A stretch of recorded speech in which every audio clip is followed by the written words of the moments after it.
Have you ever been attached to anything, something, someone that you could not break free from?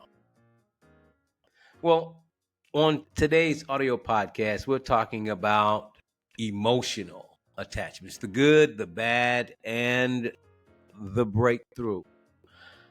Hi, I'm your host, hashtag one time. Welcome to Winning at Life Behind Enemy Lines, the podcast where we believe that if you put forth the effort, if you understand your purpose in life and where you're going, everybody can win. But sometimes it takes a minute to get there.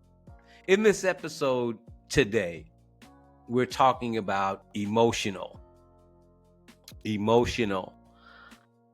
attachments. And I want to start out with emotional attachments in terms of what I call the infant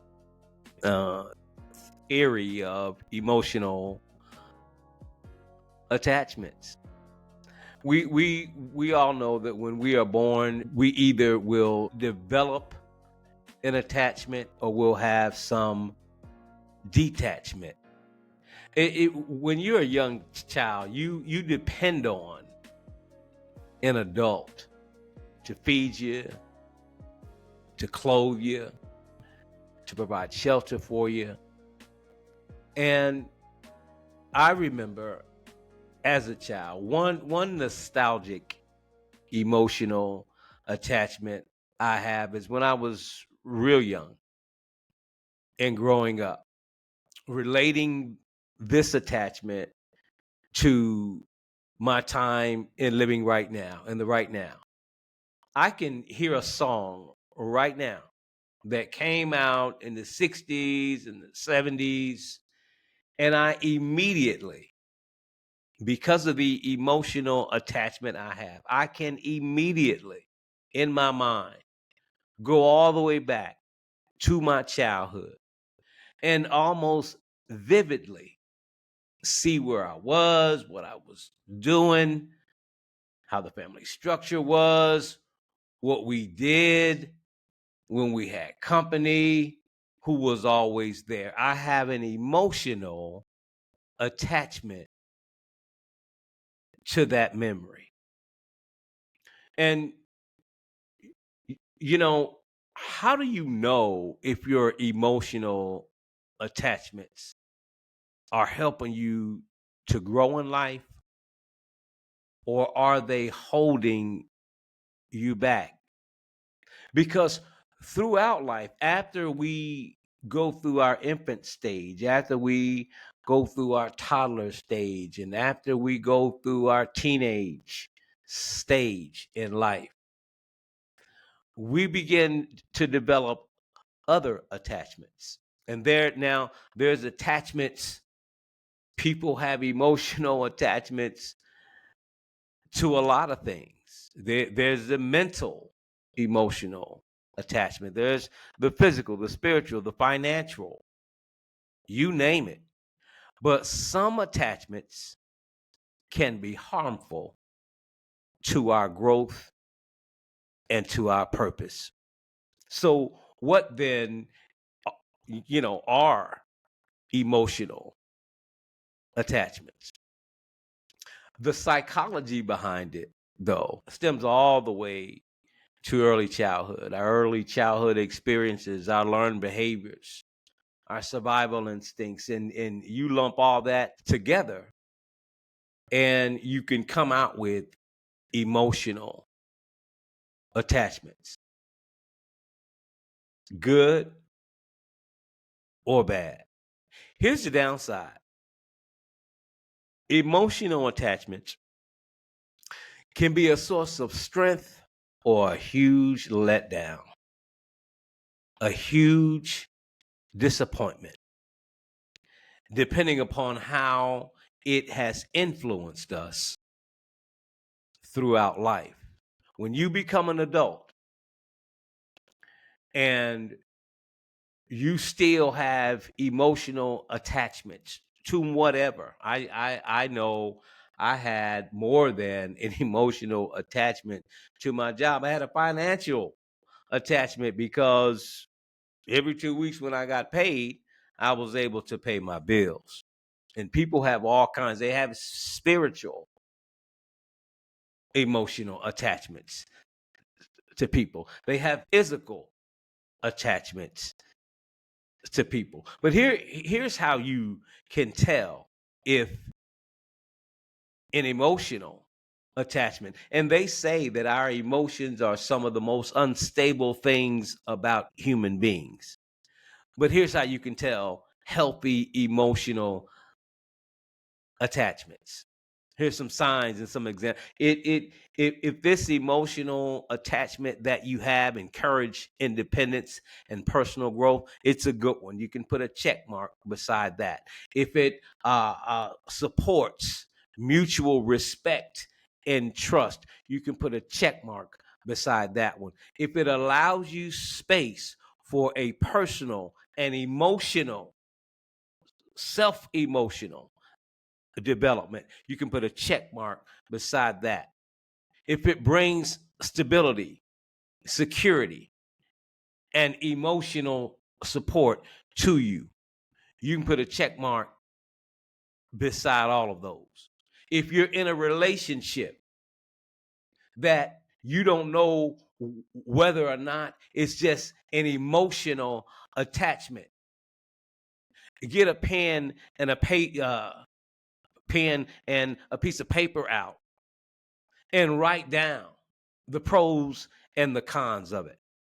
Because a healthy relationship, both partners in the relationship, whether it's an individual that you know, that you've come to know, a family member, or whomever, you can have an emotional attachment to people that's not healthy for you. It can stagnate you. You'll know you have a strong one, though, when it's mutual, when the emotional relationship is transactional, it's reciprocated. How many relationships do you think across your lifetime that you have been attached to and there was no give and take in it? There was no reciprocation in it. There was no, it was not a transactional relationship. We can get attached to people and things in our lives that harm our emotions. Damaging emotional attachment leads to nothing but dependency. You're afraid of losing them. It can result in a toxic relationship that you have. And I know people throw the word toxic around a lot, but you can tell if you're not deeply steeped in your emotions, that is not give and take in a relationship. You can tell if it's toxic or not. I'll tell you what you do. The way you know and the way you learn about whether or not you have an emotional attachment that's not good for you or that is good for you, the way you know it is you prioritize yourself. Now, I'm not coming from it is just me, because everybody needs somebody sometime. But you must prioritize yourself so that your emotions do not take over when you're disappointed, when you're let down. When you prioritize yourself, you understand what self-care and self-love is. You understand that in real life, people go up and people go down, but you cannot allow your emotions to control whether or not it is a relationship that you have with them that's reciprocated, that's transactional, or not. You must first develop self-love. And why is this important? Because self-love truly means not just pampering. Self-love truly means that you accept who you are, what your purpose is, why you're called to the purpose that you have. And here's some practical ways in which we can do that and get some affirmation about our own shifts in our mind throughout life. Because once again, you can go all the way back to an infant.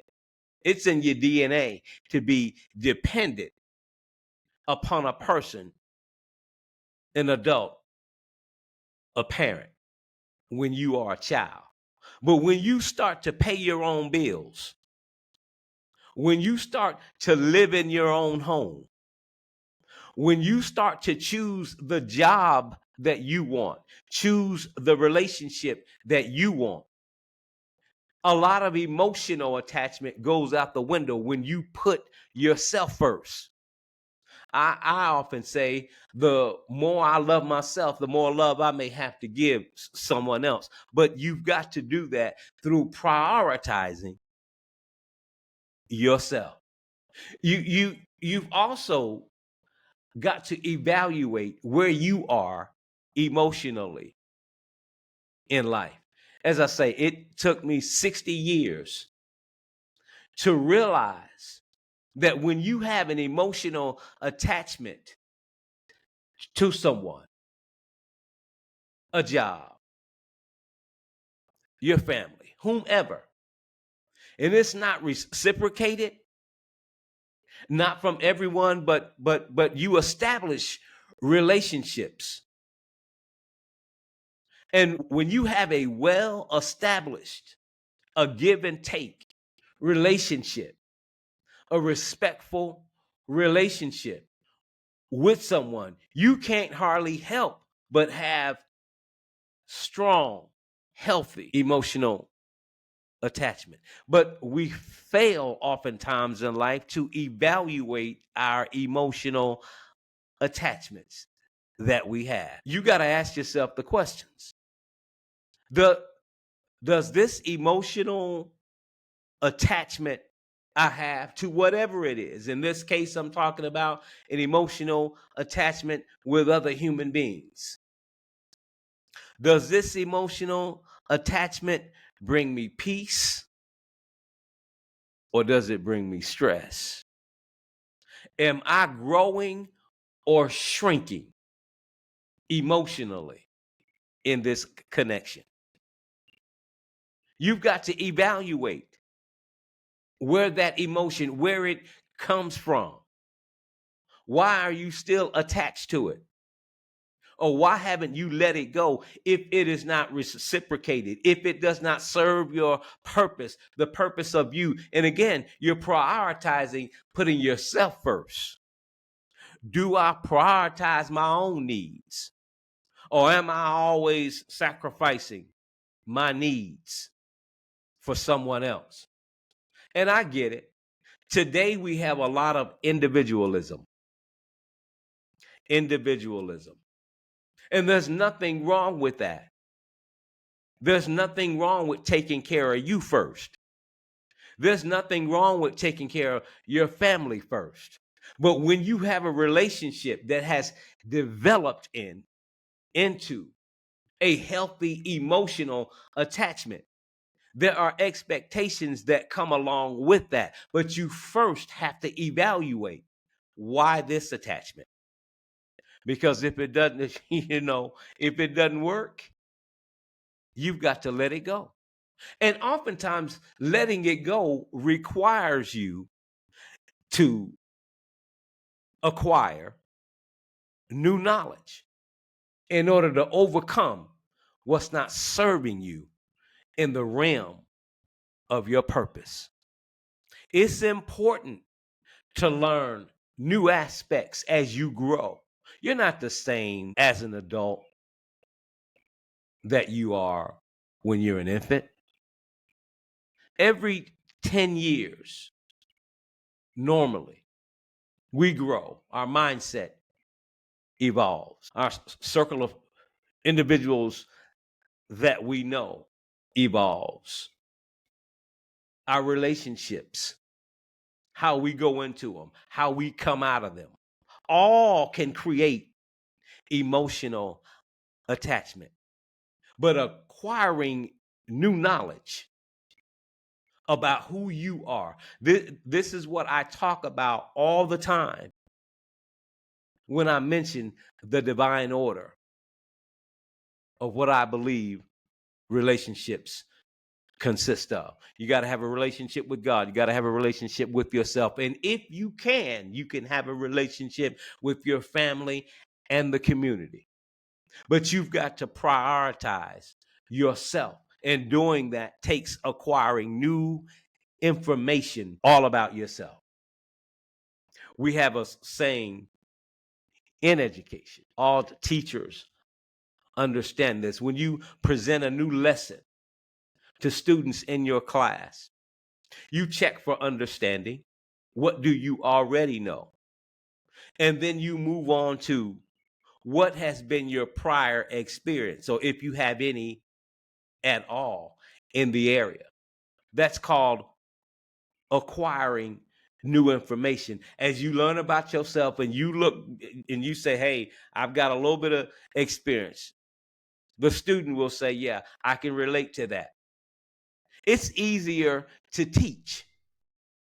But when it comes down to emotional attachments as adults, and we don't acquire new information about ourselves, and we do not prioritize ourselves, it's difficult to shed emotional attachments that hold us back, that keeps a tight grip on us from walking in our purpose and growing in our purpose and becoming the individual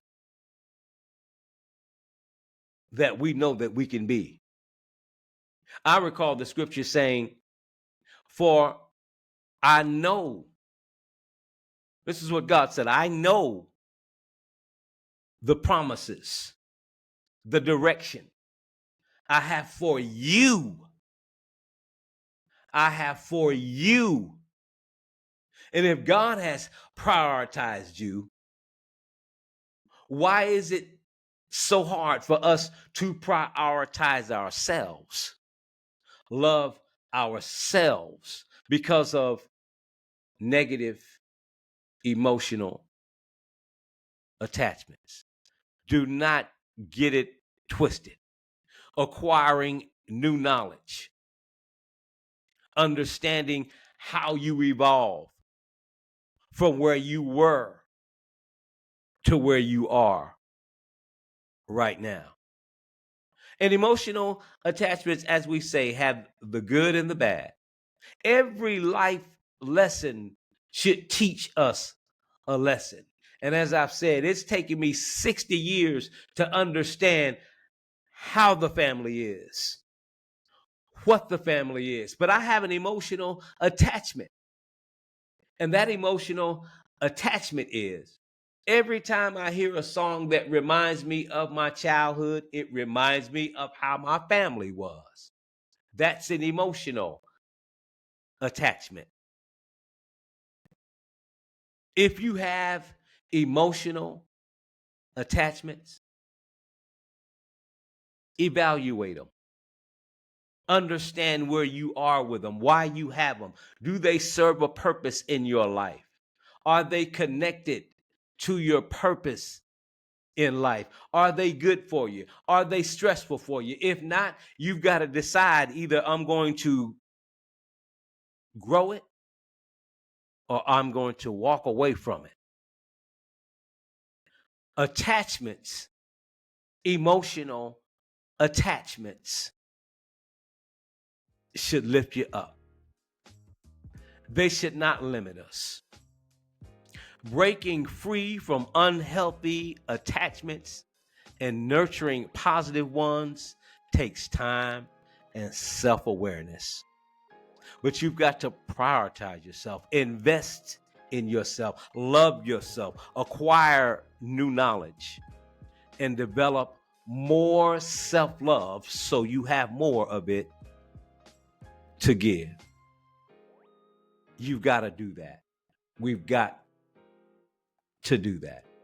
Hey, look, I've enjoyed our time today on the audio podcast, digging deep down behind enemy lines into what emotional attachments are, how we can climb out of those that are not reciprocated, how we can climb out of those emotional attachments that's not a give and take, that's helping to catapult us higher into our purpose. I've enjoyed our time on that today. Hey, look, don't forget to like, share, and hit the notification bell and subscribe to the Winning at Life podcast show. I'll see you guys next time. And don't forget, if we're gonna win the battle, we've got to stay in the fight. Peace.